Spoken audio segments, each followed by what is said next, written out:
Benvenuti all'appuntamento meteo di martedì 30 dicembre. L'anticiclone presente sulla nostra regione si indebolirà definitivamente e lascerà gradualmente spazio ad aria decisamente più fredda dai quadranti nord-orientali.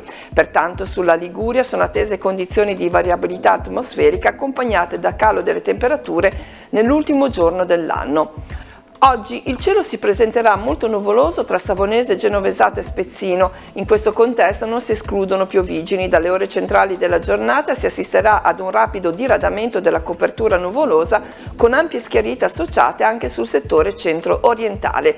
I venti sino a metà giornata deboli o moderati dai quadranti meridionali. Successivamente si assisterà ad una rotazione della ventilazione che verso sera tenderà a spirare da nord con rinforzi sino a forte sul settore centro-occidentale della costa.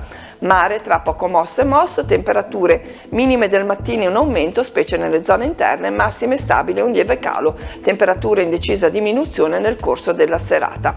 Previsioni per la giornata di mercoledì 31 dicembre. Residua nuvolosità interesserà i versanti padani centro-occidentali, mentre il cielo si presenterà pressoché sereno sul resto della regione. I venti saranno moderati dai quadranti settentrionali, con rinforzi sino a forti nella prima parte del giorno tra Savonese e Genovesato. Mare mosso, in calo a poco mosso entro sera, temperature in decisa diminuzione sia nei valori minimi che in quelli massimi.